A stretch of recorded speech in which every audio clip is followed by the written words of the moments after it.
Bismillahirrahmanirrahim. Asyhadu la ilaha illallah wa asyhadu anna Muhammadan. Assalamualaikum dulu ini. Saya berdoa dulu. Oh sorry. Oke. Assalamualaikum warahmatullahi wabarakatuh. Lalu yang kedua, alhamdulillah. Alhamdulillahillazi arsala rasulahu bil huda wa dinil haq liyuzhirahu ala dini wa kafi billahi syahida. Asyhadu la ilaha illallah wa asyhadu anna Muhammadar rasulullah. Puji dan syukur kita ucapkan kehadiran Allah Subhanahu wa taala yang telah memberi kita kesehatan, kekuatan, kemauan untuk sampai di surau pada temperatur yang barangkali di bawah 10 tadi ya. I'm not sure. For days ago katanya 7 ya. Dia sebut apa namanya? Sangat good effort. Insya Allah dibalas oleh Tuhan. Amin. Karena kemarin juga saya diingatkan oleh Ustadz waktu khutbah Jumat mengatakan kalau seorang Muslim itu bangun pagi dengan tujuan untuk belajar, menambah ilmu, ikan di laut, binatang di hutan, Pak Hamim di tempat tidur, atau on the way here, turut mendoakan kita, insya Allah. Amin. Apalagi di sini di gathering ini, seolah nanti kita akan diingatkan membahas buku yang ditulis oleh orang penting siapa Ustaz Syekh yang tujuannya adalah menambah ilmu kita dan mengingatkan kita, insya Allah agar kita praktekkan secara community. Yang saya cuma maaf nih Pak Ustaz, semoga tidak terlalu panjang. Panjang nggak apa-apa, Ustaz. Yang saya ini harapkan atau idamkan adalah kita bertambah ilmu kita, kita jalankan. Semoga society kita, masyarakat kita secara community bisa compete dengan masyarakat Yahudi atau masyarakat Cina atau masyarakat Italia yang ada eksis di Melbourne, agar kita secara community lebih bagus. Secara personal saya kira kita insya Allah alhamdulillah sudah bagus semua, but we want to be better. Agar tidak terlalu panjang, Pak Ustadz Wahyu dan istri telah datang pada saat yang tepat. Marilah kita minta sama Cak Gofar waktu dan kesediaannya untuk berbagi ilmu bersama-sama kita. Silakan.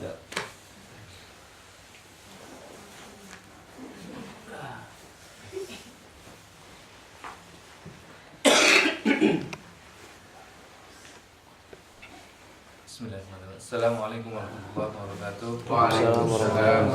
Innal hamdalillah nahmaduhu wa nasta'inuhu wa nastaghfiruh wa natubu ilaihi wa na'udzu billahi min shururi anfusina wa min sayyiati a'malina. Man yahdihillahu fala mudilla lahu wa man yudlil fala hadiya lahu. Asyhadu an la ilaha illallah wahdahu la syarika lahu wa asyhadu anna Muhammadan 'abduhu wa rasuluh. Ya ayyuhalladzina amanu taqullaha haqqa tuqatih wa la tamutunna illa wa antum muslimun. Ya ayuhan nasu taqu rabbakum alladhi khalaqakum min nafsin wahidah wa khalaqa minha zawjaha wa batha minhuma rijalan katsiran wa nisaa'a wattaqullaha alladhi tasaaluna bihi wal arham innallaha kana 'alaikum raqiba. Amma ba'du, Bapak Ibu sekalian, alhamdulillah pagi ini kita bisa berkumpul di tempat yang mulia ini. Semoga Allah SWT membalas dengan kebaikan yang sangat besar kepada kita semua. Dan semoga ini juga akan menjaga anak turun kita. Nanti ada pembahasan kita tentang sebuah surat yang sangat mulia di dalam Al-Quran. 2 minggu yang lalu kita telah membahas satu surah yang juga sangat mulia di dalam Al-Quran, yaitu surah Al-Lahab. Kita telah membahas sedikit tentang sejarah penyembahan berhala. Kemudian kita membahas sedikit tentang sirah, tentang Abu Lahab dengan istrinya Ummu Jamil, dan akibat dari orang-orang yang memusuhi Nabi Muhammad SAW. Sengaja saya lompati 2 surah. Harusnya kan kalau dari belakang setelah surah Al-Lahab adalah surat An-Nasr. Habis itu adalah Qul ya ayyuhal kafirun, kemudian Al-Kautsar. Sengaja saya skip pada pagi ini 2 surah, yaitu An-Nasr dan Qul ya ayyuhal kafirun. saya pilihkan Al-Kautsar untuk hari ini. Sebenarnya saya tidak sempat membaca, harusnya Mas Hamim tadi. Saya ingin Mas Hamim untuk bertausiah kepada kita. Penting itu. Penting itu. Next week misalnya. Insya Allah. 2 minggu lagi aja. Insya Allah saya. lagi. Pak Dodi gitu. Iyalah. Kan ban mobil aja ada ban gandeng, ada enggak? Ah, Ini ada. boleh, Ustadz juga boleh digandeng. Biar lebih kuat. Kayak ban. Masa Ustaz di ban-bankan.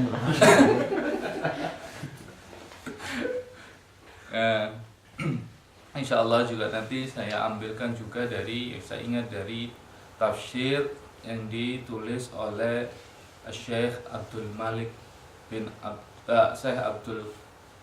Abdul Karim Amrullah yang kita kenal dengan Buya Hamka.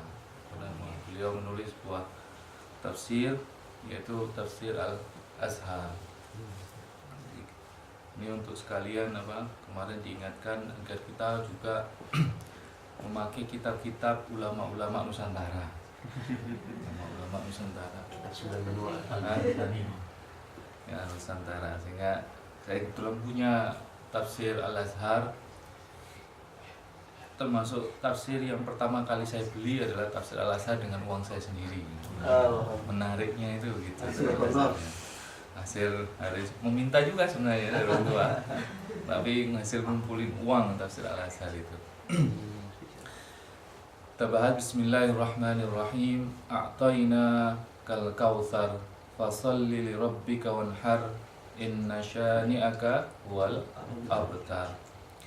Sebuah surat yang sangat pendek dan insya Allah kita juga hafal semua surat ini, hanya berisi 3 ayat, tetapi memiliki makna yang luar biasa, kata Syekh Abdul Malik. Secara arti letterlux adalah a'tayna kal kautsar.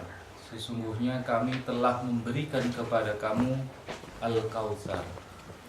Al-Kautsar itu banyak penafsiran, tetapi secara bahasa adalah Al-Kautsar itu berasal dari kata-kata kasuro yang kemudian memakai wazan fa'ala sehingga menjadi Al-Kautsar untuk menunjukkan sesuatu itu banyak.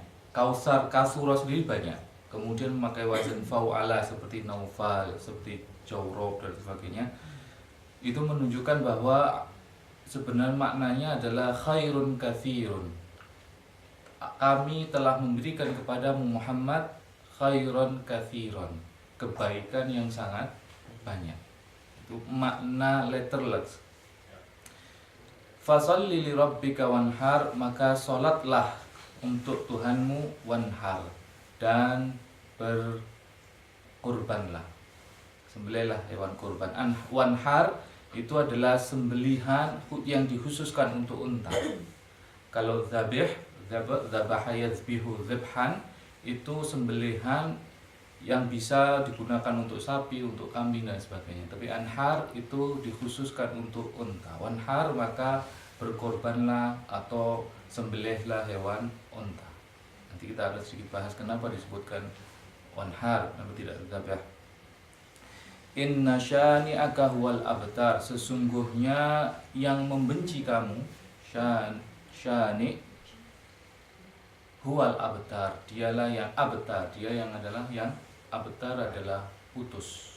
Bisa diterjemahkan di Indonesia adalah mandul, putus, mandul.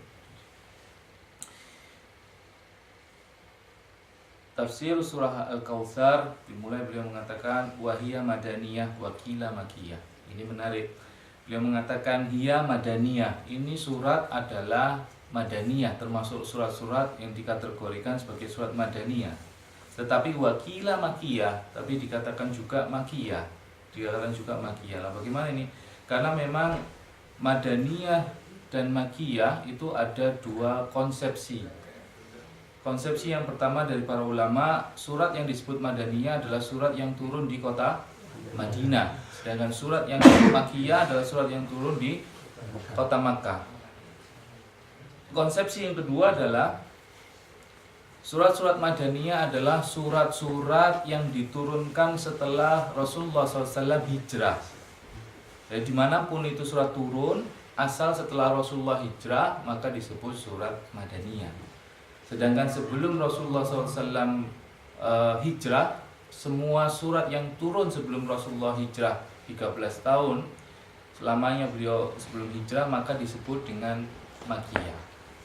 Konsepsi ini mungkin lebih mengena karena banyak surat yang tidak turun di Madinah maupun turun di kota Makkah secara lokasi. Ada turun di Mina pada waktu Haji Wada dan sebagainya. Maka ini termasuk surat yang secara cirinya adalah surat Makkiyah. Secara cirinya surat Makkiyah. Apa surat Makkiyah? Adalah pendek-pendek dan berkaitan dengan akidah banyak. Kenapa disebut Madaniyah di sini? Karena memang turun setelah Rasulullah Shallallahu Alaihi Wasallam hijrah, maka disebut wahiyah Madaniyah. Karena memang ada dua konsepsi tadi tentang surat Madaniyah dan Makkiyah. Buya Hamka mengatakan, Inna a'tainakal kautsar, sesungguhnya kami telah memberikan kepada kamu al-kautsar, nikmat yang sangat banyak, khairun katsirun. Apa nikmat yang sangat banyak itu? Maka banyak penafsiran Al-Kautsar di sini. Yang pertama ada yang mengatakan Al-Kautsar itu adalah nubuwah, kenabian. Ada yang mengatakan Al-Kautsar adalah Al-Islam. Ada yang mengatakan Al-Kautsar adalah kasih sayang, sifat kasih sayang Rasulullah Shallallahu Alaihi Wasallam yang sangat luar biasa kepada umatnya.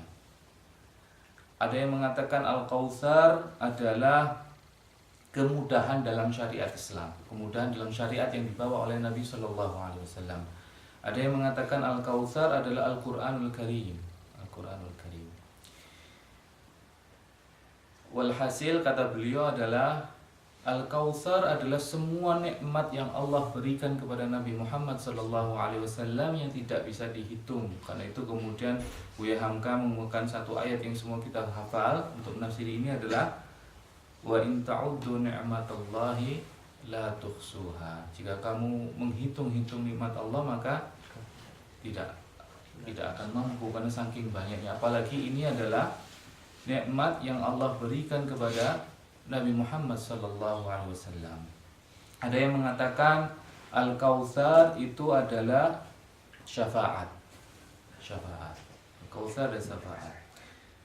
Bahwa Rasulullah Sallallahu Alaihi Wasallam itu diberikan oleh Allah nikmat yang luar biasa di dalam banyak ayat, misalnya di dalam Ad-Duha. Nanti kita juga akan bahas Ad-Duha. Allah SWT mengatakan alam yajidka yatiman fa'awa wa wajadaka dhallan fahada wa wajadaka 'ailan fa'aghna. Allah SWT mengatakan alam yajidka yatiman fa'awa, dan dia Allah menemui kamu dalam keadaan yatim fa'awa, maka Allah SWT melindungi kamu. Salah satu nikmat yang diberikan oleh Allah SWT kepada Nabi Muhammad, Allah menemui Rasulullah SAW dalam keadaan yatim. Allah jadikan Rasulullah yatim.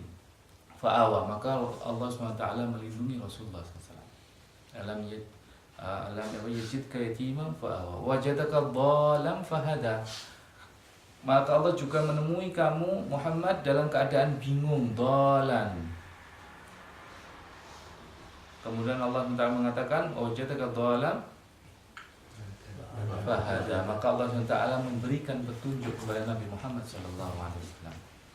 Kemudian Allah juga mengatakan pada saat Rasulullah ailan, kekurangan, miskin, fa'aghna, maka Allah SWT mencukupi Rasulullah SAW. Itu nikmat-nikmat, salah satu nikmat yang Allah berikan kepada Nabi Muhammad SAW. Di dalam hadis lain Rasulullah SAW mengatakan fudiltu ala anbiya'i bisit. Aku, kata Rasulullah, diberikan keutamaan di atas para nabi yang lain dengan 6 keistimewaan. Ini satu yang untuk menafsiri Al-Kautsar. Yang pertama, kata beliau, itu jawami'ul kalam. Aku diberikan oleh Allah SWT jawami'ul kalam. Jawami' kumpulan perkataan. Kumpulan perkataan ini adalah kata-kata yang padat tetapi sangat bermakna. Al-Quran as-sunnah yang merupakan wahyu Allah SWT, zat jawami al-kalam. Keutamaan pertama. Yang kedua adalah wa nusirtu birru'bi, dan aku ditolong oleh Allah SWT dengan ar-ru'bi. Nah, dalam hadis lain Rasul mengatakan nusirtu birru'bi masirati syahrin. Aku diberikan oleh Allah pertolongan dengan ketakutan terhadap musuhku akan takut pada aku itu dalam jarak 1 bulan perjalanan. Jadi Rasulullah SAW sebelum melakukan perjalanan itu musuhnya sudah takut selama perjalanan satu bulan. Dan itu dicatat dalam sejarah kaum kafir Quraisy, karena Madinah dan Mekah itu dekat. Itu mereka tidak pernah tenang dengan Muhammad. Kalau disebutkan nama Nabi Muhammad Sallallahu Alaihi Wasallam. Begitu juga Kisroh yang ada di Persia. Begitu juga raja-raja Romawi. Itu kalau disebutkan nama Rasulullah SAW bergetar. Nusirtu biru'bi masirati syahrin. Aku ditolong oleh Allah dengan rasa takut kepada musuhku itu 1 bulan perjalanan. Wa uhiltu li ghanaim, dan aku dihalalkan bagiku dan tentu umatnya juga li ghanaim, yaitu rampasan perang. Di dalam tafsir lain disebutkan Waalaikumsalam bahwa umat-umat terdahulu itu tidak dihalalkan harta rampasan sampai ketika Nabi Musa alaihissalam memenangkan peperangan dengan kaum Yahudi, maka dikumpulkan. Jadi zaman dahulu kalau Yahudi perang, mereka menang, hartanya dikumpulkan, kemudian akan disambar api dari langit. Disambar api dari langit. Pada suatu waktu Nabi Musa dan kaumnya setelah perang menang, kemudian mengumpulkan hartanya di macam lapangan, kemudian api tidak datang. Api tidak datang. Kemudian Nabi Musa berdoa, ya Allah, kenapa api tidak segera menyambar harta rampasan ini? Kemudian diwahyukan pada Musa bahwa ada yang mengambil harta rampasan itu.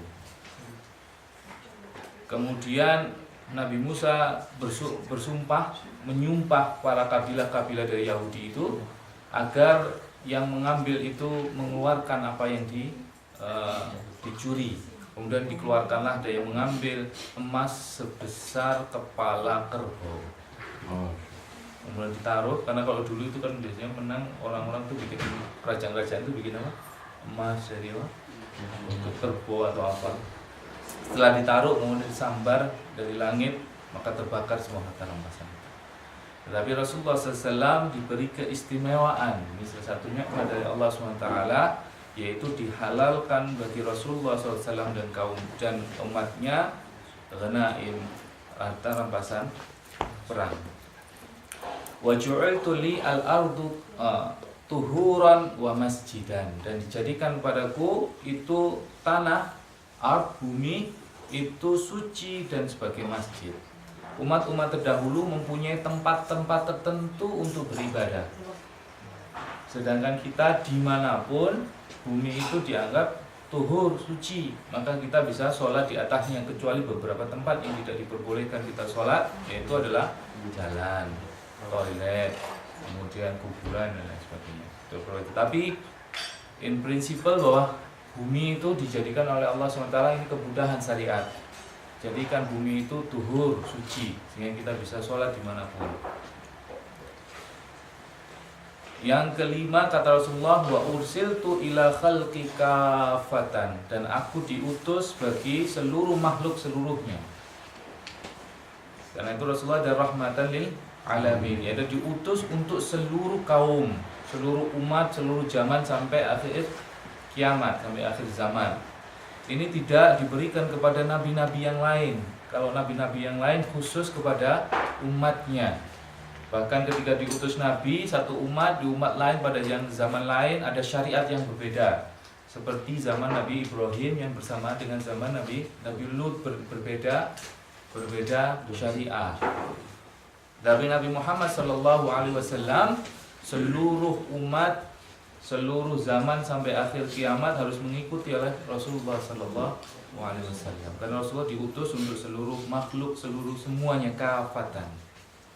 Wa khatama bi wa khutima bi nabiyyun, dan ciri aku ini penutup dari para nabi. Maka tidak ada nabi setelah Nabi Muhammad sallallahu alaihi wasallam. Dan ini hikmah disebutkan khatimu bi nabiyyun, tidak disebutkan bahwa aku ini adalah penutup para rasul. Tetapi disebutkan adalah penutup para nabi. Karena kalau nabi belum tentu dia rasul. Kalau disebut rasul berarti masih ada kemungkinan ada nabi yang lain. Tetapi di dalam banyak hadis maka Rasul mengatakan ada aku penutup khatimun nabiyyin, aku adalah penutup para nabi bukan para rasul. Maka tidak boleh ada nabi selain setelah Rasulullah sallallahu alaihi wasallam. Ini adalah suatu nikmat yang luar biasa dari Allah SWT. Ini juga untuk menafsiri Al-Kautsar. Kemudian Rasulullah pernah nama-nama Rasulullah sallallahu alaihi wasallam. Rasulullah itu punya nama-nama. Yang ini kita juga tidak terlalu tahu mungkin kita. An Jabir bin Mut'im radhiyallahu anhu anna Rasulullah sallallahu alaihi wasallam qala inna li asma. Sesungguhnya Rasul pernah berkata, sesungguhnya aku itu punya nama-nama. Apa nama-nama Rasulullah? Ana Muhammad. Aku adalah Muhammad. Wa ana Ahmad, sama. Muhammad wa ana Ahmad. Wa ana al-Mahi. Aku adalah Mahi. Mahi ini adalah ini kalau kita belajar bahasa Arab ada kata mimha. Kalau di Ibtidaiyah itu mimha. Mimha artinya menghapus. Mimha, menghapus. Ana Mahi, aku adalah yang menghapus. Alladzi yamhullahu bi al-kufra. Aku adalah Mahi, penghapus, yang Allah menghapus dengan aku kekufuran. Mahi. Wa ana al-hasyir, dan aku adalah al-hasyir. Al-hasyir adalah pengumpul, yang mengumpulkan. Alladzi yahsurun nasa 'ala qadami, yang aku mengumpulkan manusia di bawah kakiku. Itu mula Rasulullah. Wa ana al-aqib, aku adalah penutup. Alladzi laisa ba'di ahad, dan setelah, yaitu yang tidak ada setelah dia seseorang pun, itu Nabi maksudnya. Ini adalah nama-nama Rasulullah SAW. Ada lagi yang wafil lafzi, ada lafaz lain dan hasil lain adalah wan nabiyyu taubah wan nabiyyu rahmah. Nabi taubat dan Nabi rahmah. Ini adalah nama-nama Rasulullah SAW. Ini menunjukkan Al-Kautsar tadi. Al-Kautsar itu. Ada yang menafsiri yang lain adalah, atau ini Al-Kautsar disebutkan juga oleh Buya Hamka, insyaallah ingat saya. Al-Kautsar itu adalah syafa'ah, bahwa Rasulullah Sallallahu Alaihi Wasallam diberikan keistimewaan yaitu untuk memberikan syafaat. Dan syafaat Rasulullah Sallallahu Alaihi Wasallam itu ada syafaat, ada dua jenis. Yang pertama adalah syafaatul uzma, yaitu syafaat yang paling besar, yang hanya akan diberikan oleh Allah SWT kepada Rasulullah SAW dan tidak diberikan kepada selain Rasulullah SAW. Apa syafaat uzma? Syafaat uzma itu akan diberikan nanti di padang mahsyar. Pada saat itu ketika kita dibangkitkan oleh Allah SWT, kata Rasulullah, dalam keadaan telanjang, uratan, wa ghufatan, dalam keadaan tidak beralas kaki, kemudian tidak sunat yang laki-laki.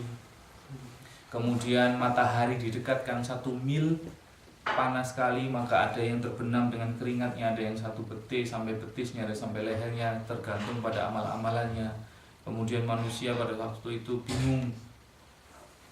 Kemudian manusia akan berbondong-bondong datang ke Nabiullah Adam alaihissalam. Untuk apa? Untuk meminta agar Nabi Adam berdoa kepada Allah SWT agar perkara ini dipercepat. Ini adalah syafaatul uzma, yaitu memohon kepada Allah SWT karena saking panasnya di padang mahsyar, saking beratnya pada saat kita di padang mahsyar, maka manusia itu memohon agar hisab itu disegerakan. hisab itu silahkan, karena 1 hari di padang mahsyar sama dengan 1000 tahun di dunia. 1 harinya di padang mahsyar itu sama dengan 1000 di dunia. Maka datanglah kepada Nabiullah Adam, Adam anta Abu Bashar, engkau adalah Abu Bashar, bapak manusia yang Allah sendiri menciptakan engkau dengan tangannya.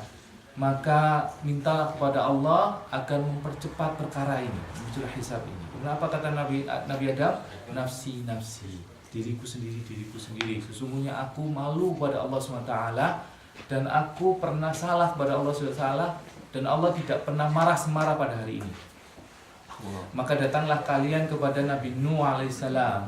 Maka mudah manusia berdatang kepada Nabi Nuh alaihissalam. Sama jawabannya, nafsi, nafsi, diriku sendiri. Aku malu kepada Allah. Allah tidak pernah semarah seperti marah pada hari ini. Aku telah mempercepat doaku, kata Nabi Nuh alaihissalam. Maka datanglah kepada Nabi Ibrahim. Nabi Ibrahim sama, nafsi, nafsi, aku malu kepada Allah SWT, aku punya urusan kepada Allah SWT. Maka datanglah kepada Nabi Isa alaihissalam. Sama, nafsi, nafsi, sama. Nabi Isa tidak memberikan keterangan apapun. Nabi Isa mengatakan, datanglah engkau kepada Muhammad sallallahu alaihi wasallam. Maka datanglah kepada Nabi Muhammad. Rasul mengatakan, ana laha, akulah yang ini milikku, analaha, aku yang akan memohon pada Allah SWT untuk dipercepat masalah ini. Maka Rasulullah SAW sujud lama sekali, kemudian diilhamkan kepada Rasulullah nama-nama Allah yang tidak pernah diajarkan kepada Rasulullah dan tidak pernah diturunkan kepada makhluknya. Rasulullah disuruh berdoa dengan nama-nama itu. Kemudian Allah mengatakan, berilah engkau Muhammad apa yang engkau minta. Ya, kemudian orang meminta syafaat itu, ya dipercepat urusan. Maka dimulailah percepatan, dimulailah hisab. Ini adalah syafaat pertama yang hanya dimiliki oleh Rasulullah SAW, yang disebut dengan syafaatul uzma. Syafaat yang lain yang akan dimiliki oleh Rasulullah SAW adalah syafaat untuk dipercepatnya penghuni surga masuk ke dalam surga. Nanti kita itu, insya Allah kita semua masuk surga. Amin. Ada 6 jenis syafaat yang dimiliki oleh Rasulullah SAW dalam hal ini. Dipercepatnya karena manusia sudah mau masuk surga, tapi pintu surga tidak ditutup. Kalau tidak ada yang mengetok pintu surga. Dan yang mengetok pintu surga adalah Rasulullah Sallallahu Alaihi Wasallam. Setelah Rasul mengetok pintu surga, maka dibukalah pintu surga, kita bisa masuk surga karena syafaat Rasulullah Sallallahu Alaihi Wasallam. Itu jenis syafaat yang kedua. Syafaat yang ketiga adalah syafaat yang diberikan kepada orang yang banyak dosanya, tapi dia belum masuk neraka. Jadi orang punya dosa, sebelum masuk neraka mendapatkan syafaat Rasulullah sehingga diampuni oleh Allah SWT, sehingga dia tidak masuk neraka dahulu,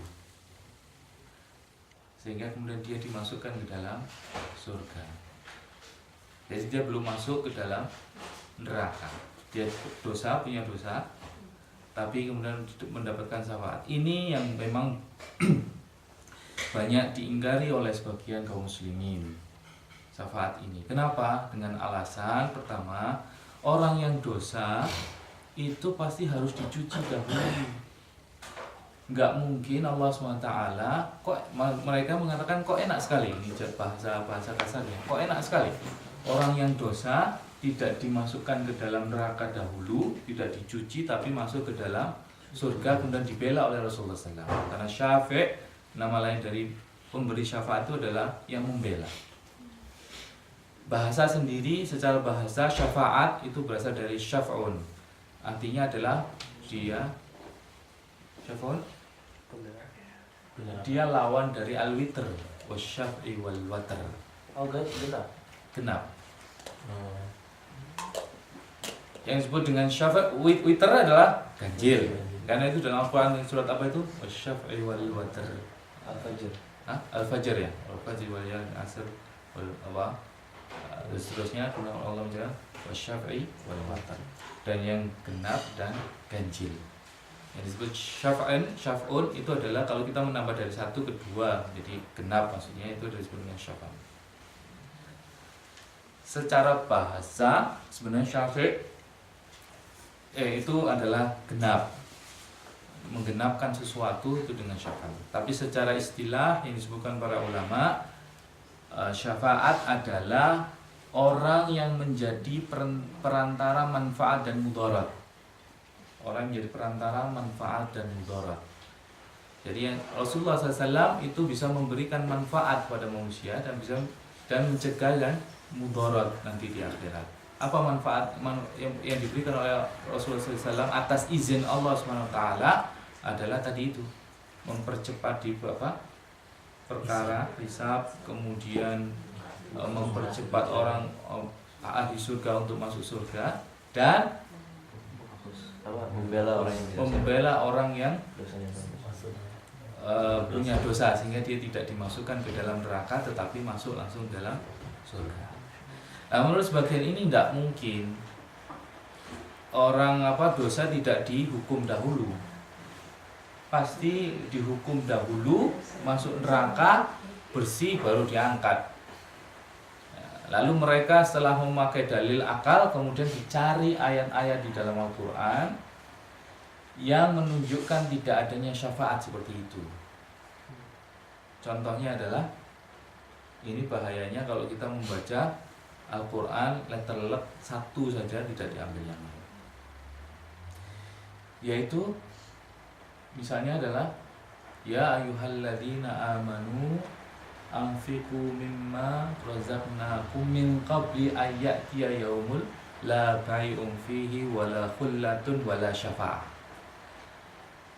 Wahai orang yang beriman, nafkahkanlah apa-apa yang diberikan Allah kepada kamu, rezeki yang diberikan Allah kepadamu sebelum datangnya hari yang tidak ada baik, tidak ada perdagangan, wala khullah, tidak ada persaudaraan, wala syafa', dan tidak ada syafaat.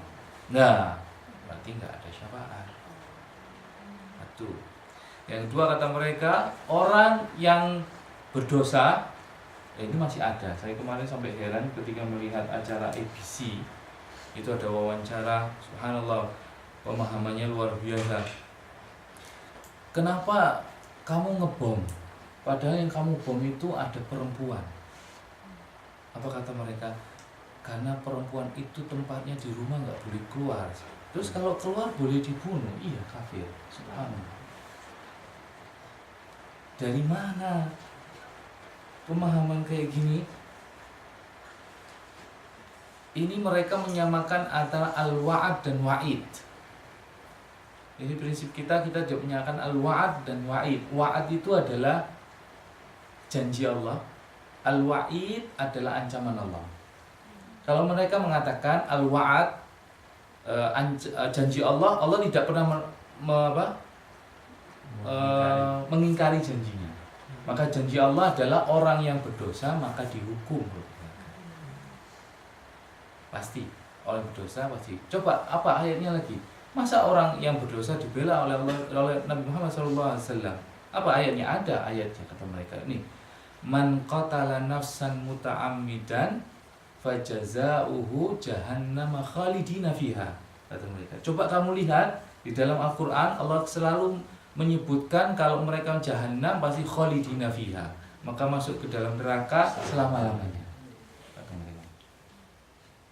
Banyak dalam ayat itu. Lihat tuh, kalau masuk Allah mengatakan masuk neraka jahannam khalidina fiha, selama-lamanya mereka masuk. Nah, kekal, nggak bisa, nggak mungkin orang orang berdosa kemudian bisa masuk surga, nggak mungkin. Diambillah ayat-ayat itu secara sepihak. Padahal tidak begitu, mereka tidak membaca ayat-ayat yang lain. Sebuah ayat yang paling agung yaitu surat ayat kursi. Man dzalladzi yashfa'u indahu illa bi'idzni. Maka ada yang diizinkan oleh Allah SWT memberikan syafaat. Lalu mereka tidak membaca. Apakah orang yang berdosa itu masuk neraka selamanya? Enggak. Kenapa? Karena ada ayat lain, yaitu dalam surat An-Nisa, bahwa sebenarnya Allah SWT tidak mengampuni dosa syirik, tetapi mengampuni wa yaghfiru maduna dzalik. Tetapi Allah mengampuni dosa-dosa yang lain. Maka ada orang yang diampuni oleh Allah SWT, karena itu berjenis-jenis manusia dalam hisab. Ada yang hisabnya berat, ada yang hisabnya ringan. Maka Isa disuruh oleh Rasulullah SAW untuk memohon hisab yang hisaban yasiro, hisab yang ringan. Apa itu hisab yang ringan? Hisab yang ringan adalah diperlihatkan amal-amal kita. Ini amalmu, ini amal-amalmu. Kemudian kata Allah, kamu ngaku ini amalmu? Ya Allah, ini amalku. Maka Allah mau mengatakan, aku ampuni semuanya. Hisaban yasiro, sehingga cepat diampuni oleh Allah, kemudian masuk ke dalam surga.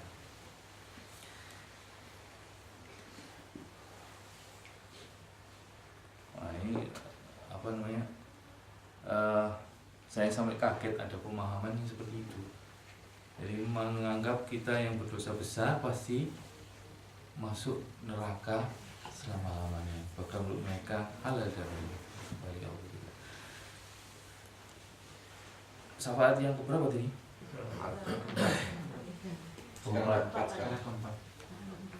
Nah, oke. Keempat. Keempat adalah syafaat yang diberikan kepada orang yang sudah masuk ke dalam neraka kemudian diangkat ke dalam surga.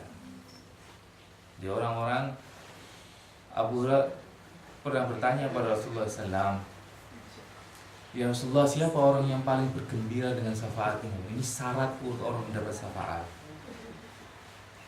Rasul mengatakan mereka adalah yang mengqala la ilaha illallah khalisan fi qalbi. Orang yang mengatakan la ilaha illallah tak khalis fi qalbi, yaitu ikhlas di dalam hatinya. Maka para ulama mengatakan yang mendapat syafaat adalah orang yang menegakkan tauhid secara benar. Maka itu yang akan mendapatkan syafaat Nabi Muhammad SAW. Apa tadi? Orang yang masuk neraka kemudian diangkat karena syafaat Nabi Muhammad SAW. Kemudian Rasul mengatakan, apakah kalian mengira bahwa syafaatku itu diberikan kepada muttaqin? Apakah kalian mengira bahwa syafaatku itu diberikan kepada orang-orang bertakwa? Kata Rasul, la. Syafaatku itu aku berikan kepada muznibin, kepada orang-orang yang banyak dosanya, khati'in, orang yang banyak salahnya. Karena dalam hadis lain Rasulullah SAW pernah ditawari oleh Allah SWT, Muhammad, kamu memilih apakah aku kasihkan syafaat, kau izinkan memberikan syafaat, atau aku berikan kepada engkau separuh umatmu masuk surga. Ini juga menafsirkan Al-Kautsar, yaitu Al-Kautsar adalah tadi disebutkan adalah sifat kasih sayang Rasulullah SAW. Allah memberikan kepada Rasulullah sifat kasih sayang. Salah satu sifat kasih sayang Rasulullah adalah sangat peduli kepada umatnya. Rasul pernah ditawari, apakah aku berikan syafaat atau separuh umatmu masuk surga? Kemudian Rasul mengatakan, aku memilih untuk memberikan syafaat, diizinkan untuk memberikan syafaat. Kenapa? Karena ini lebih umum dan lebih mencukupi bagi umatku. Kenapa? Adil, semuanya dapat. Kalau hanya separuh, maka yang dapat adalah separuh. Ini adalah bentuk kasih sayang Rasulullah SAW kepada umatnya. Lalu career praksisnya bagus juga. Lalu selanjutnya adalah syafaat khusus yang diberikan pada hanya satu orang yang diberikan syafaat ini.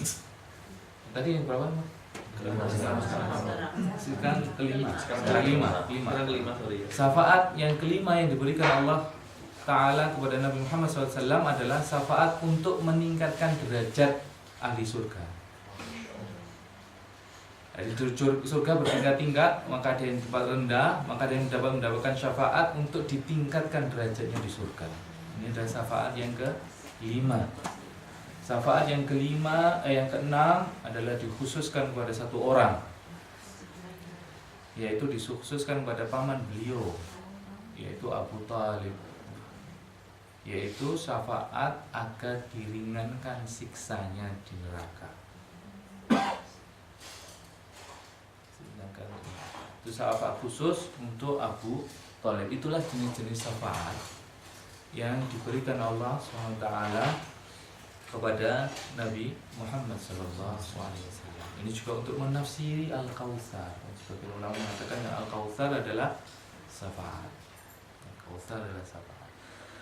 Lalu penafsiran yang lain, ini yang banyak dinukil oleh, ini juga untuk saung keilmuan, karena sebagian menganggap bahwa misalnya orang-orang seperti Buya Hamka itu tidak mengenal syafaat. Tidak benar. Buya Hamka menukil itu dan mencari bahwa syafaat.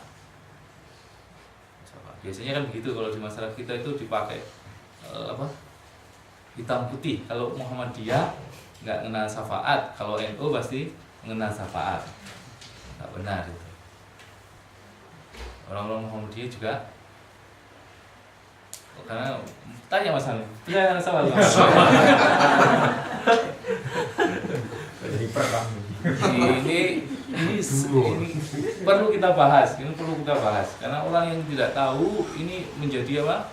Menjadi isu yang kemudian yang walaupun memang ada perbedaan pendapat. Perbedaan pendapatnya adalah apakah boleh meminta syafaat kepada orang. Ini menjadi beberapa pendapat. Yang pertama adalah meminta syafaat kepada Nabi Muhammad SAW ketika Nabi masih hidup, boleh, nggak ada perbedaan pendapat.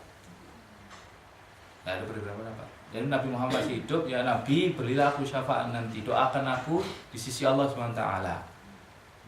Berikan syafaat, boleh. Yang menjadi perbedaan adalah bagaimana meminta syafaat kepada orang-orang lain. Ini menjadi perbedaan. Apakah boleh saya meminta syafaat kepada orang lain misalnya, karena yang diberikan hak memberikan syafaat itu punya hanya para nabi. Para nabi semua diberikan hak untuk memberikan syafaat. Kemudian para syuhada, orang yang mati peperang, dia boleh, kata Rasulullah SAW, memberikan syafaat 70 orang ahlinya. Kemudian anak kecil yang meninggal dunia, dia memberikan syafaat kepada orang tuanya. Diberikan syafaat. Itu boleh, diberikan izin, siapa-siapa yang diberikan izin untuk memberikan syafaat. Nah sekarang, bolehkah saya misalnya, ini perbedaan pendapatnya, dibahas nggak apa-apa kan? Ya tahu kita sama-sama apa dalilnya. Apakah boleh kita misalnya meminta syafaat kepada Syekh Abdul Qadir Jailani? Karena para wali boleh memberikan syafaat. Orang-orang alim, orang soleh, sodikin disebutkan itu akan memberikan syafaat. Nah sebagian boleh, sebagian nggak boleh. Kenapa? Satu, syafaat itu milik Allah, yang nggak boleh itu. Apa dalilnya? Dalam surat Az-Zumar Allah mengatakan wa qul lillahi syafa'atan jami'an, dan katakanlah bahwa syafaat itu milik Allah semuanya. Syafaat itu milik Allah semuanya. Maka kita tidak tahu apakah Syekh Abdul Qadir nanti diizinkan oleh Allah untuk memberikan syafaat atau tidak. Enggak tahu kita. Karena tidak tahu apakah orang itu siddiqin, apakah orang itu sholihin, apa orang itu syuhada. Orang yang mati berperang pun belum tentu dia syahid. Banyak orang mengira seseorang mati syahid, ternyata tidak mati syahid.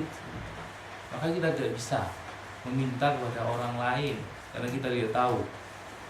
Itu yang pertama. Yang kedua, apakah boleh meminta syafaat kepada Nabi setelah Nabi Muhammad SAW meninggal? Nah, ini berbeda. Mengatakan satu boleh, satu tidak boleh. Kalau satu boleh mengatakan bahwa dalilnya adalah para nabi itu meskipun sudah meninggal tetap hidup. Dalilnya ada dalam Al-Quran, ada dalam hadis Nabi. Dalam Al-Quran banyak, misalnya dalam Al-Baqarah itu Allah SWT mengatakan apa? Am hasibtum apa? Al-Baqarah itu, apakah kamu mengira bahwa orang yang syahid itu hidup? Meninggal mati. Bal ahya'un indallahi yurzaqun. Tapi mereka sebenarnya adalah hidup dan di sisi Allah mereka diberi rezeki. Kemudian pada saat Isra Mi'raj Nabi Muhammad SAW melihat Nabi Musa itu sholat hidup. Berarti para nabi adalah hidup. Nah, kalau satu mengatakan nggak boleh. Apa dalilnya tidak boleh? Tidak boleh adalah dalilnya karena beliau, para nabi sudah meninggal, maka sudah terputus. Dan yang berhak memberikan syafaat adalah karena syafaat milik Allah SWT, maka mintalah kepada Allah. Jangan meminta kepada orangnya setelah meninggal. Karena kalau sudah meninggal, kemudian kita meminta kepada orang yang meninggal, itu maka kita memberikan sifat yang abadi kepada seseorang. Maka tidak ada bedanya orang yang meninggal dengan orang yang hidup. Kalau kita mengatakan bahwa para nabi itu bisa kita mintai pada saat beliau-beliau itu telah meninggal. Bahkan kita melebihkan derajat mereka setelah mereka meninggal. Kenapa? Kalau dulu, kalau mereka masih hidup, maka kita harus berperjalanan meminta kepada mereka agar mereka tahu bahwa kita meminta. Nah sekarang kita menganggap kita di Indonesia meminta kepada Nabi Muhammad untuk memberikan syafaat di sisi Allah SWT. Berarti kita menganggap Nabi Muhammad mendengar seluruh dunia. Nah, ini kan sifat yang alim, sifat maha mengetahui, dan sami, dan sifat yang maha mendengar. Maka nggak boleh memberikan sifat al-alim wa sami kepada manusia. Menurut saya. Maka orang yang mengatakan tidak boleh meminta kepada Nabi Muhammad setelah meninggal pasti mengatakan bahwa ini nanti persimpangan apa? Furuk dari apa? Perbedaan pendapat pasti mengatakan bahwa mayit itu tidak bisa mendengar ketika telah meninggal. Furuk sampai ada kitab dari madhab Hanafi. Satu ulama madhab Hanafi itu membuat kitab ini biasa tentang furuknya, apakah mayat itu bisa mendengar atau tidak mendengar. Nah, ini perbedaan kalangan ulama apakah mayat itu bisa mendengar atau tidak mendengar. Masing-masing punya dalil. Dalil mereka adalah bahwa Rasulullah SAW itu menjawab salah orang yang memberikan salawat. Lalu dijawab oleh yang satunya yang mengatakan tidak mendengar. Kamu tidak membaca hadisnya secara lengkap, kata mereka. Hadis secara lengkap adalah ada malaikat khusus yang diperintahkan oleh Allah SWT untuk berputar seluruh dunia ini, kemudian memberikan, kalau ada yang memberikan salam maka disampaikan kepada Rasulullah SAW. Bukan Rasulullah mendengar sendiri, tetapi ada malaikat khusus yang diperintahkan oleh Allah untuk menyampaikan salam itu kepada Muhammad SAW. Kalau tidak ada malaikat itu yang diperintahkan oleh Allah, maka tidak ada Rasulullah tidak bisa. Dan mereka dalil satu yang mengatakan boleh adalah coba kamu lihat Rasulullah SAW menyuruh kita kalau kita masuk ke dalam kubur untuk memberikan salam. Apakah tidak bermanfaat salam itu bagi orang mayit? Kemudian dijawab oleh ini jawaban para ulama tentang apa? Ikhtilaf di dalam mereka. Salam itu adalah doa, bukan berarti mereka akan mendengar.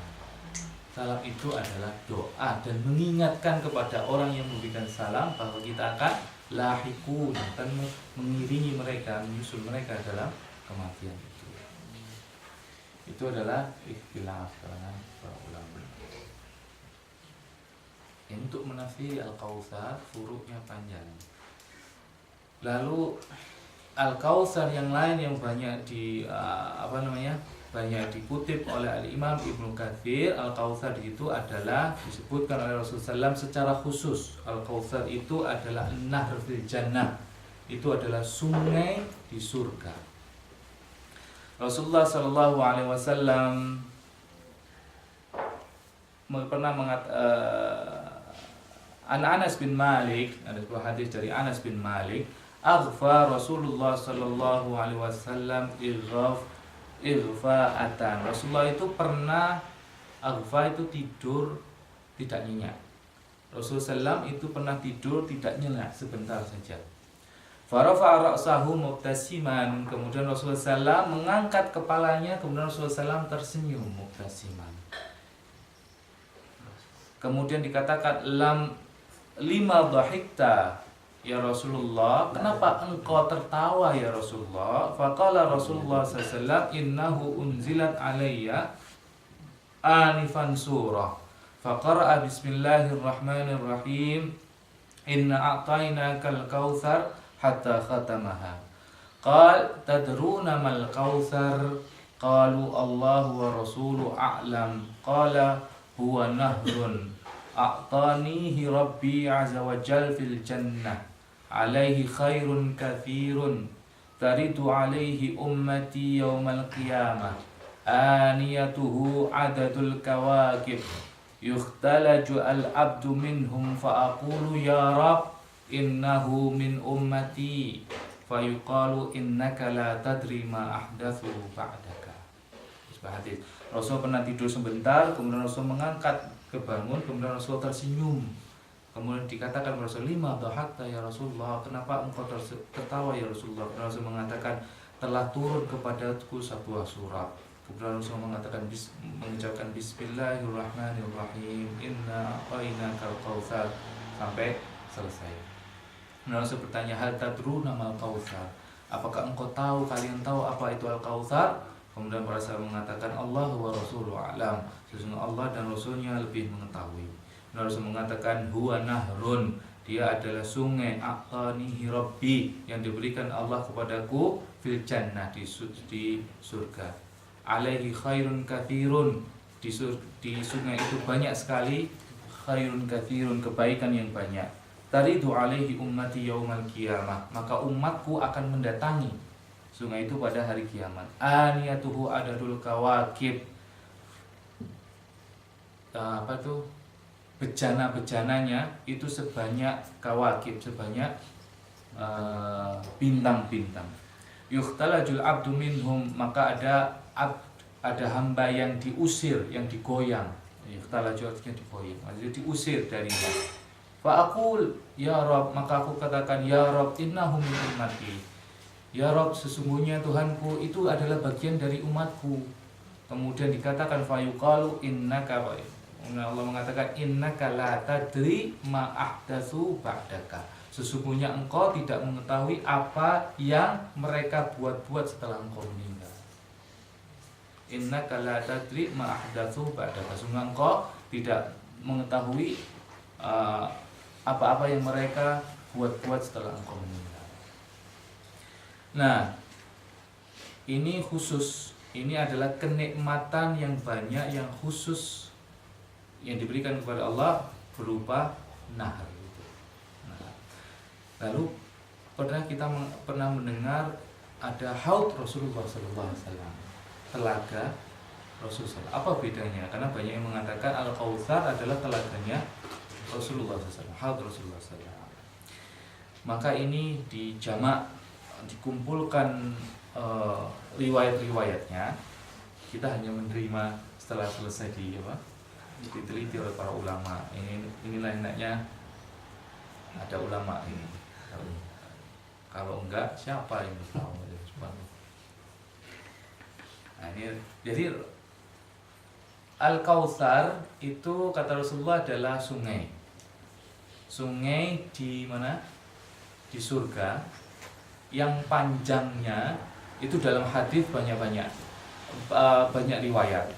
Riwayat pertama adalah sungai itu panjangnya 1 bulan perjalanan, lebarnya 1 bulan perjalanan. Jarak panjang lebar sama. Itu riwayat pertama, sungai. Itu telaga ya. Bentar.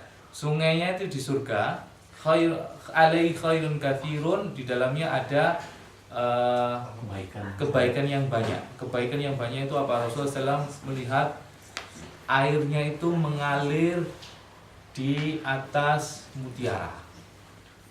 Kemudian tanahnya itu harum, lebih harum dari misik. Kemudian di sisi-sisi tepi sungai itu ada rongga-rongga, yaitu apa namanya?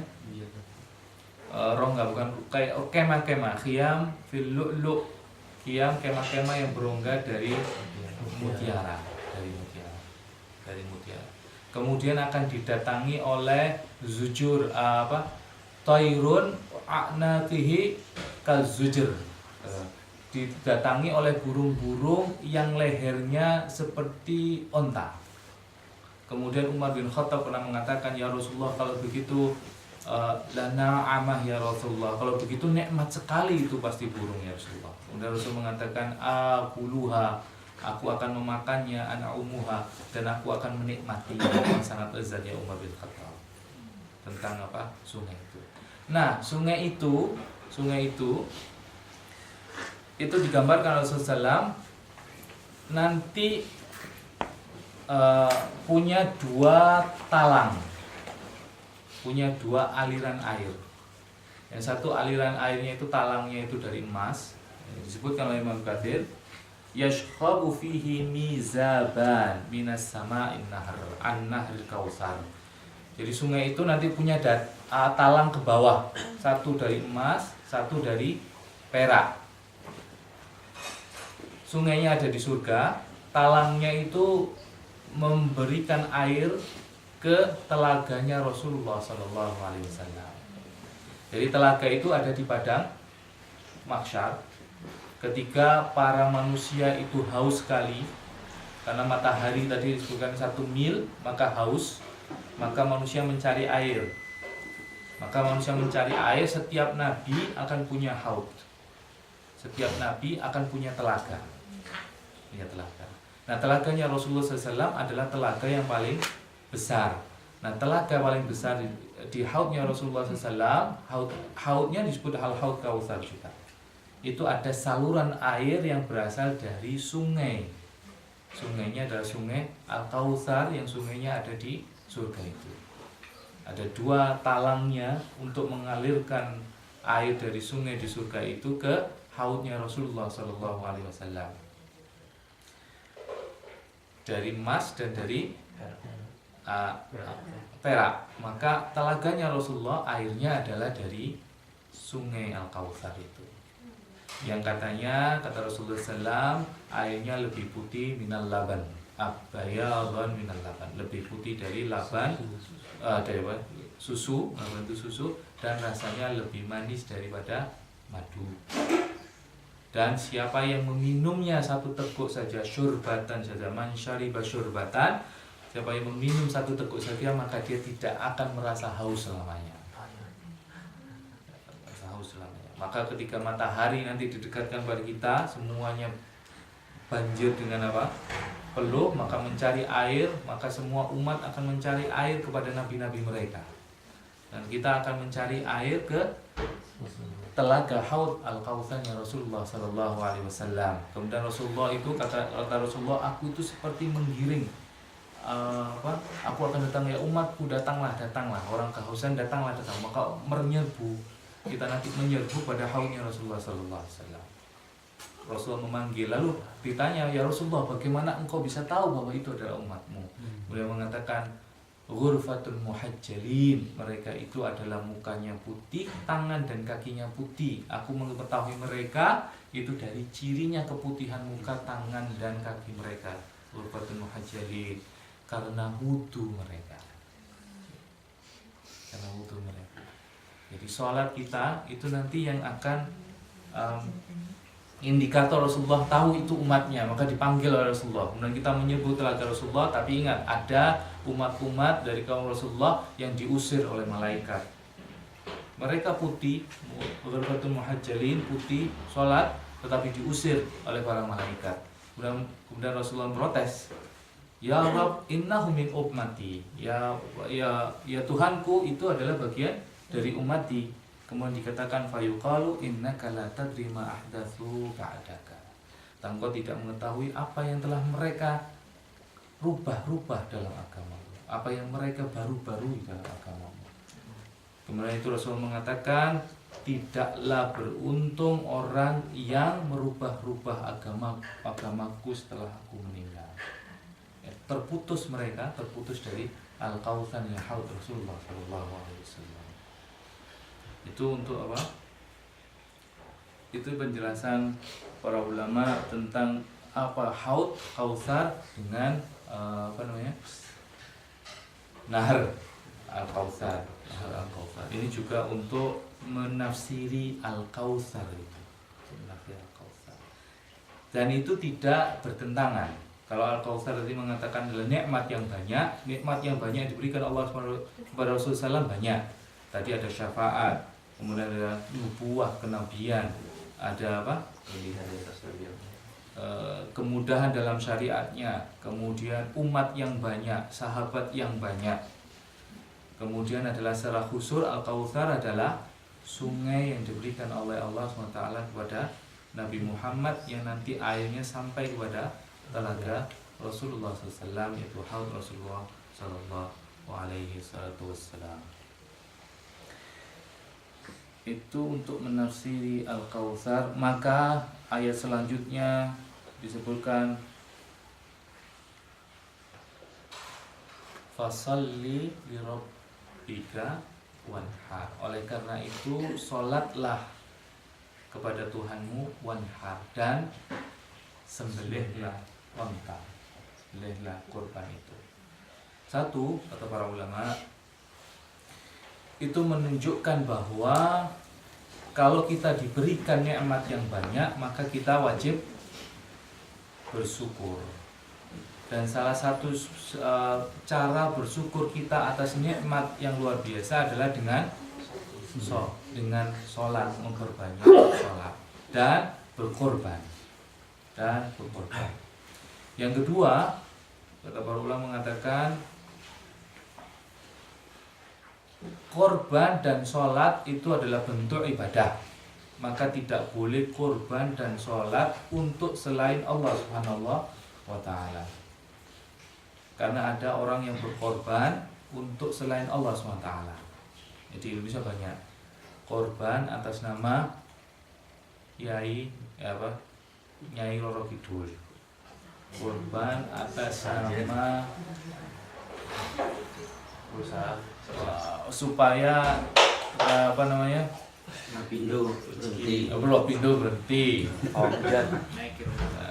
Itu jelas ini tidak boleh. Fasalli li rabbik, maka sholatlah li untuk Tuhanmu, wanhar, dan sembelihlah hewan li rabbik juga untuk Tuhanmu. Kenapa? Karena Allah Ta'ala telah memberikan Kautsar, memberikan nikmat yang sangat banyak kepada kamu. Di zaman Umar bin Khattab pernah menulis kepada Amr bin As, yaitu gubernurnya di Mesir. Karena sesungguhnya penyembelihan, pengorbanan selain kepada Allah SWT itu sudah ada sejak zaman dahulu kala, dan itu dihapus oleh Islam.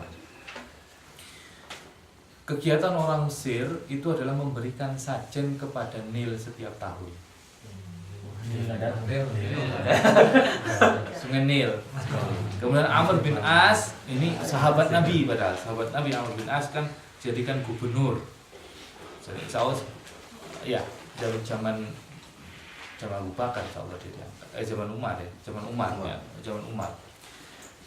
Diangkat sebagai gubernur. Kemudian beliau menulis surat kepada Amirul Mukminin Umar bin Khattab. Ya Umar bin Khattab, sesungguhnya di Mesir ini ada suatu culture, budaya. Budayanya adalah kalau Nil ini tidak diberikan sesajen, maka Nil itu airnya menyusut. Subhanallah, airnya menyusut. Dia tidak mengalir lagi dengan sebanyak itu untuk mengaliri sawah-sawah, mengaliri tanaman-tanaman. Lalu kemudian Umar bin As itu meminta fatwa kepada Amirul Mukminin Umar bin Khattab. Dan kata Abu As, memang diceritakan dalam Bidayah wa Nihayah, Ibnu Katsir itu menceritakan kebiasaan orang Mesir zaman dahulu sejak zaman Fir'aun adalah memberikan sajen berupa perawan kepada Sungai Nil setiap tahun. Dan keluarganya yang perawan itu, kalau perawannya dikasih saya nggak mau ya. Itu sangat bergembira kalau apa, dia yang dipilih, anaknya yang dipilih untuk Nil itu. Nggak Sungai Nil. Marah sama Edit Manusia. Untuk sungai ini Oh, sungai. bukan Panil. Orangnya Lah, keselak ya. bersih. lalu bagaimana ini Umar? Kemudian Umar menulis surat. Dan karena memang diceritakan dalam Bidayah wan Nihayah, waktu Amr bin As menulis itu memang belum dilakukan pengorbanan kepada Nil, Sungai Nil itu, sehingga airnya menyusut, kekeringan di Mesir. Sehingga banyak orang, subhanallah, ini ujian keimanan. Ujian keimanan. Kemudian Umar bin Khattab itu menulis surat min Amiril Mukminin Umar bin Khattab. Ceritanya menarik di Bidayah wan Nihayah itu. Nulisnya adalah bukan untuk Amr bin As. Nulisnya adalah untuk Sungai Nil. Wahai Sungai Nil, jika engkau mengalir karena Allah SWT, maka alirilah airnya. Jika tidak, berhentilah engkau kering. Diancam sekali. Diancam oleh. Kemudian menyuruh Amr bin As untuk melemparkan surat itu ke Nil. Ini kecerdasan Umar bin Khattab. Ini cara Umar bin Khattab. Karena orang kan percaya itu bahwa Nil itu apa? Minta sesajen. Nah, kalau itu dilempar begitu, berarti orang kan pikir, oh iya karena Allah SWT memang, karena surat yang berkata itu, karena tulisannya begitu. Kalau engkau mengalir karena Allah SWT, maka alirilah, maka dilempar surat itu. Dan tidak lama akhirnya mengalir, kata beliaunya. Ini ujian apa? Ujian keimanan. Oh, yang nulis surat siapa dulu kan?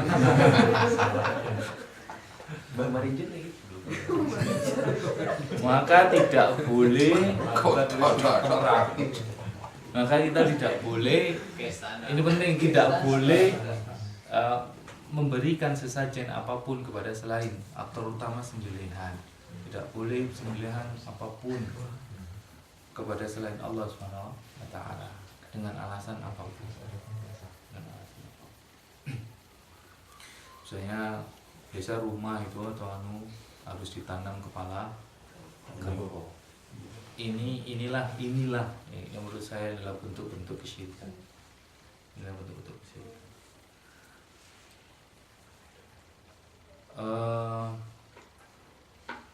Ada yang menarik lagi, ini ditutup ayat ini dengan yang menarik. Awalnya inna a'tainakal kautsar fasholli li rabbika wanhar inna syani'aka huwal abtar. Sesungguhnya orang-orang yang membenci kamu itulah yang abtar, itulah yang terputus. Seakan-akan ada pertautan antara ayat yang pertama dengan ayat yang kedua. Allah Ta'ala memberikan kenikmatan, tapi ada yang terputus dari kenikmatan Allah Ta'ala itu, yaitu orang yang tidak bersyukur, tidak sholat, dan tidak berkorban, tidak bertauhid.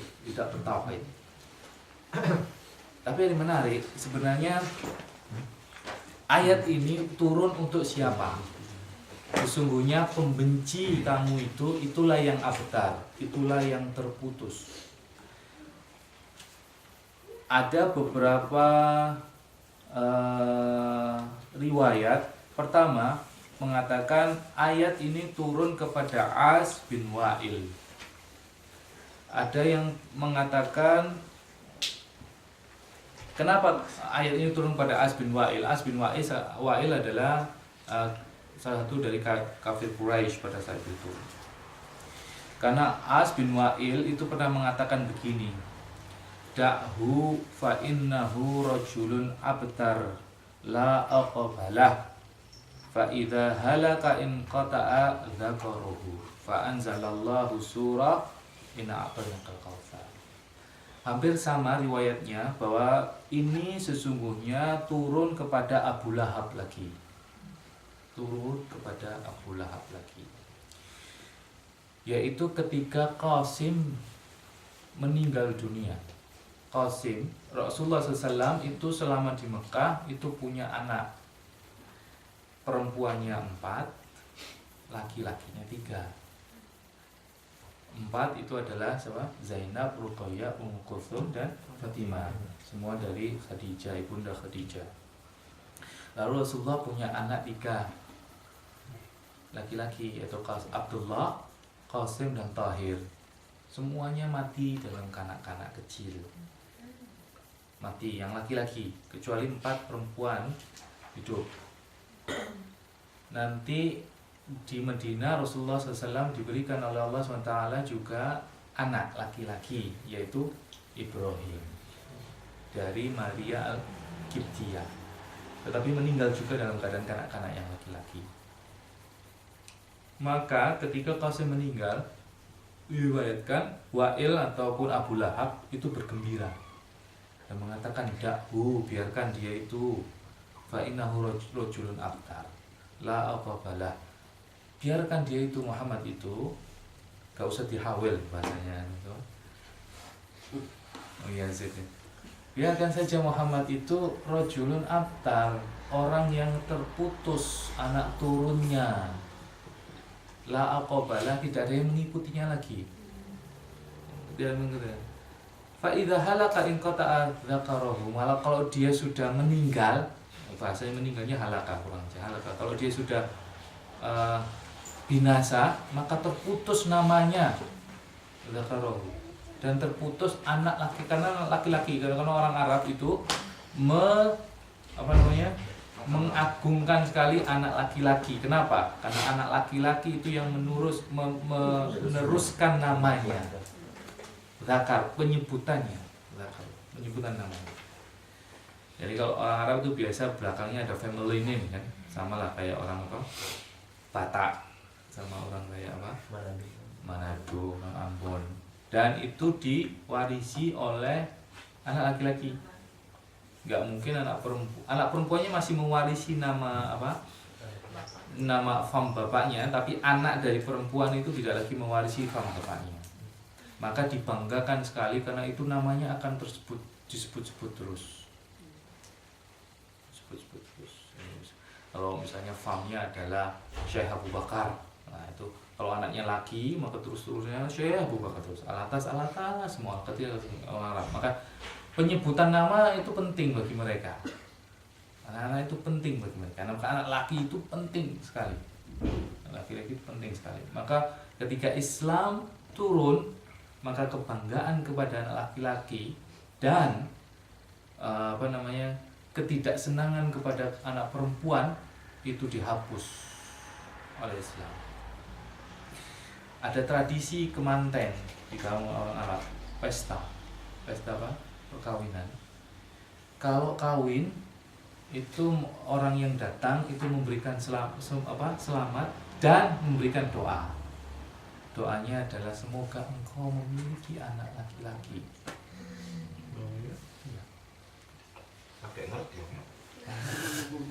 Ini kata para ulama adalah kebiasaan batil dalam orang Arab. Kebiasaan batil.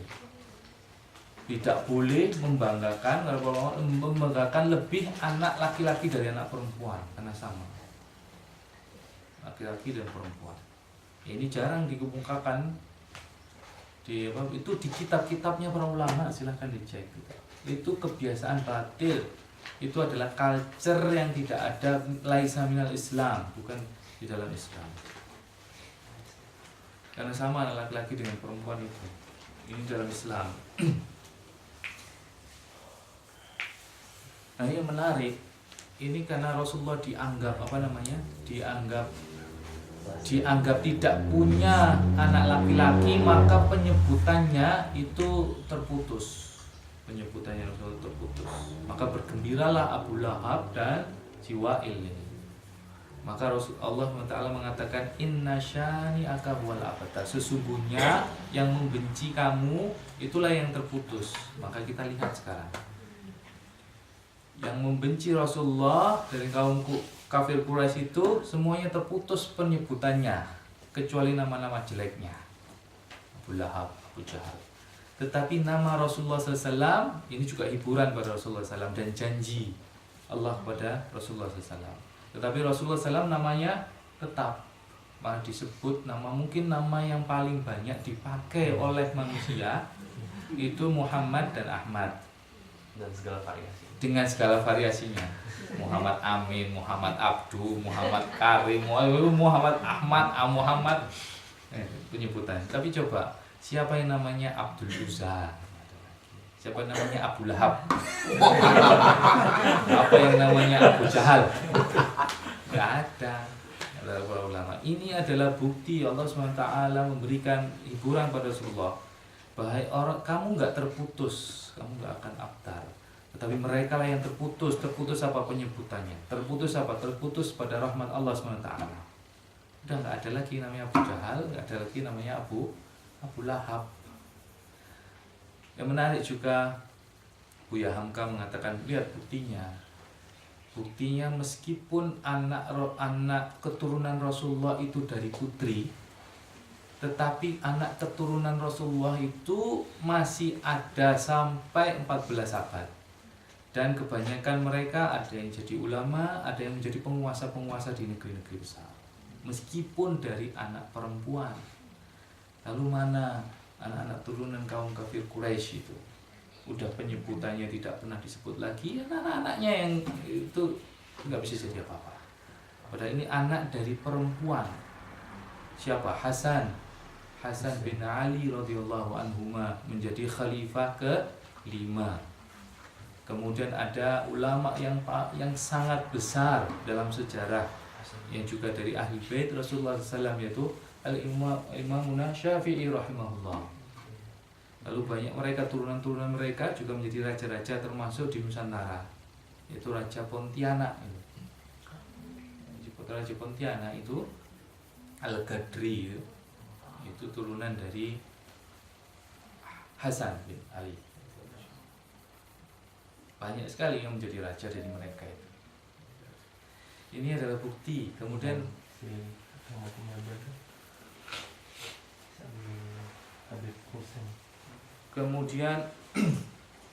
yang disebutkan oleh beliau penyebutan Rasulullah SAW tidak ini, kemudian anak perempuan juga masih terus, dan banyak yang jadi ulama, banyak yang jadi pemimpin.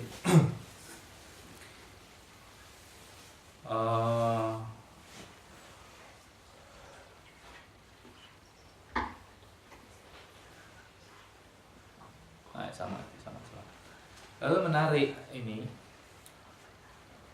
disebutkan orang yang membenci Rasulullah SAW itu akan cepat abtar, cepat hancur, tergantung kepada derajat kebenciannya kepada Rasulullah SAW. Kalau bencinya sudah sangat sekali, maka hancurnya cepat. Seperti siapa? Abu Lahab, Abu Jahal. Tetapi kalau bencinya nggak benci atau malah menyukai, maka lama. Contohnya juga adalah Kisra, kata para ulama. Rasulullah pernah menulis surat kepada Raja Persia dan menulis surat kepada Raja Romawi. Perlakuannya berbeda. Kisra ketika membaca surat Rasulullah SAW, kemudian apa yang dilakukan? Menyobek. Kemudian apa kata Rasulullah?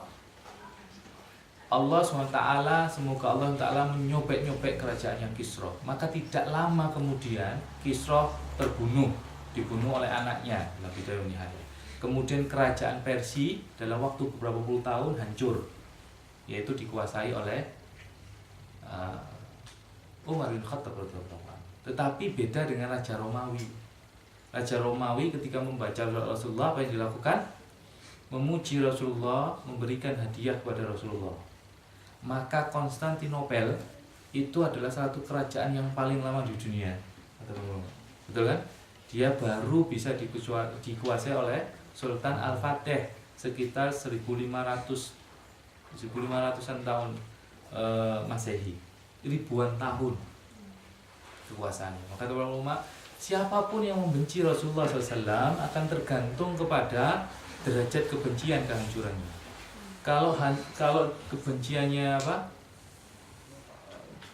sangat, maka cepat sekali kehancurannya. Ini juga ibrah kepada kita untuk selalu mencintai Rasulullah SAW dan tidak membenci Rasulullah dan syariatnya. Maka siapapun yang membenci sunnah Rasulullah SAW, maka dia akan cepat abtar, cepat terputus namanya, dan cepat binasa. Dan ini juga ada beberapa ulama yang mengatakan ini ibrah, jagalah sunnah-sunnah Rasulullah SAW. Karena kalau kita menjaga sunnah-sunnah Rasulullah SAW, maka Allah akan menjaga anak turun kita. Dan derajat penjagaan Allah kepada anak turun kita tergantung pada derajat kita, kecintaan kita kepada sunnah Rasulullah SAW. Wallahu a'lam bishawab. Untuk ulama bila taufiq hidayah. Assalamualaikum warahmatullahi wabarakatuh. Alhamdulillah, terima kasih banyak Pak Ustadz. Terima kasih banyak atas tausiahnya. Seperti biasa, tadi sebetulnya saya diingatkan sama Syekh kita, Syekh Wahyu dan Ustadz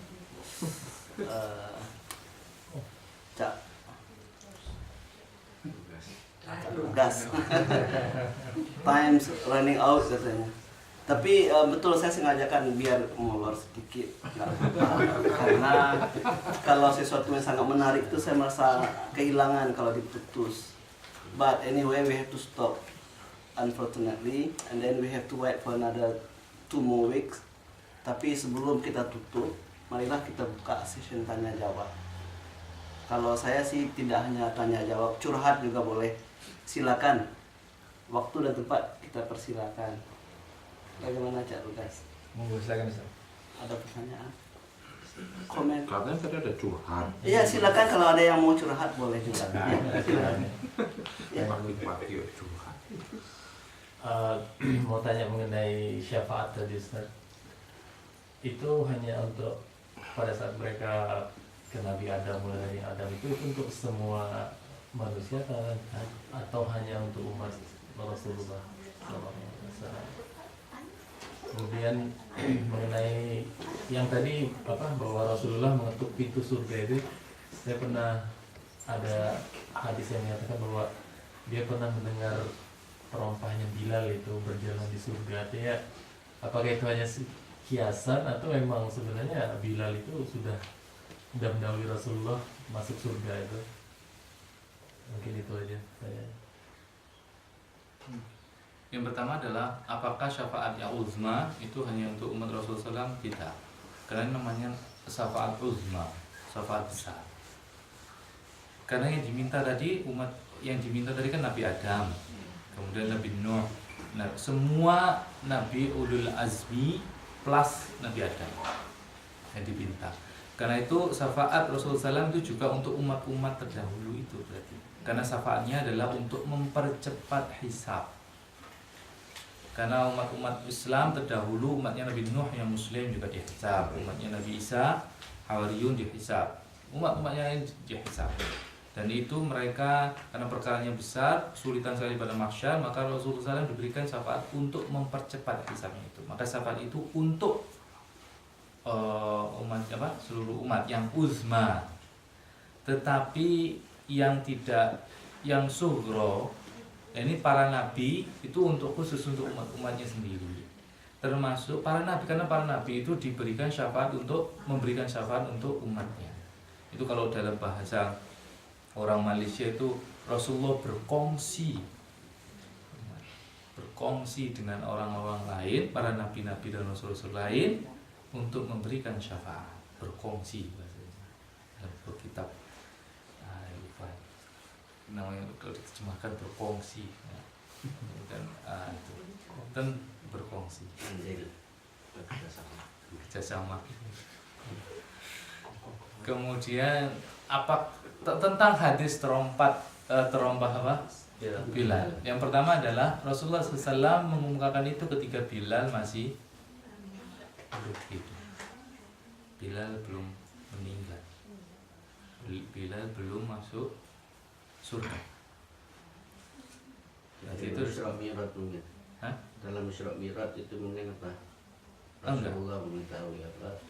Mendengar Enggak. Dan Rasulullah diberikan ilham bahwa Rasulullah mendengar apa? Terompahnya, dan itu dibilang kepada Bilal. Bilal masih ada di situ. Bilal masih ada di hadapan Rasulullah SAW. Berarti itu adalah kabar Rasulullah SAW bahwa Bilal akan masuk ke dalam surga. Wallahu a'lam bishawab. Karena semua sahabat itu pasti masuk surga.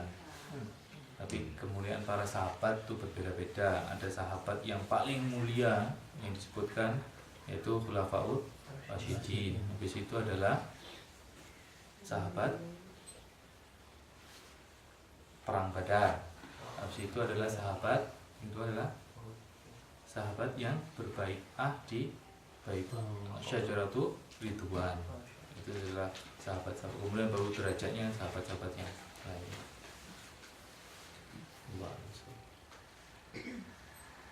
Dari ibu-ibu masih ada pertanyaan? Sedikit aja boleh. Kalau saya boleh mengomentari sedikit dari yang kita dengar tadi. Curhat. Ya boleh kita bilang curhat. Komentar saya itu adalah bahwa kitab yang dibahas oleh Cak Gofar itu ditulis oleh ulama-ulama yang mempunyai pengetahuan yang mendalam, pengertian yang sangat tinggi, dan metode mereka menulis ini menggunakan suatu metode yang kata orang sini ini more daripada logical reasoning, ya. Mereka itu kalau penelitian PhD sekarang kan cut and paste sedikit pendapat. Jadi PhD orang, jadi dokter orang gitu kan. Tapi kalau kitab-kitab ini ditulis dengan referensi yang sangat melibatkan berbanyak aspek. Jadi yang informasi yang kita dengar, saya kira kualitasnya itu the best. Tidak bisa dikalahkan oleh teknologi sekarang ini. Jadi beruntunglah kita bisa menghadiri kuliah subuh dari Cak Gofar yang membahas buku dengan kualitas yang sangat tinggi. Sekarang ini tergantung bagi kita bahwa memang kita juga menyadari bahwa antena kita ini beda-beda. Ada yang di sini bawa parabola, ada di sini yang bawa antena kecil. Mungkin yang dapat kecil, yang bawa parabola dapat besar. Berat bawa parabola. Jadi maksudnya maybe in the next 1 or 2 more months, kalau ada di antara kita yang bawa parabola yang menangkapnya lebih besar, kita mengharapkan juga di-share di sini. Ya, yang pemahamannya dari pembahasan tadi, jangan diam aja, karena dengan memberi ilmu yang kita punyai, yang kita dapat lebih dari sumber yang ada, tolong dibagikan juga. Menyinggir sebelahnya gitu. Secara tidak langsung iya. Ya, jadi kalau ada kita tunggu juga. Ayo Cak Gofar. Minimal summary, komen atau ya curhat. Ya. Menyindir jangan kenceng keras-keras gitu, tentang sekali ya. Nendang orang. Ya, kita tunggu tanggal mainnya mungkin. Mungkin setelah itu Pak Wahyu, Cak Lukas, why not? Sebenarnya dulu gitu. Yes. Yang bawa parabola silakan di-share. Masih ada pertanyaan? Cukup, kita tutup acara kita pagi ini dengan membaca Alhamdulillah dan doa kafaratul masjid. Kafaratul majlis.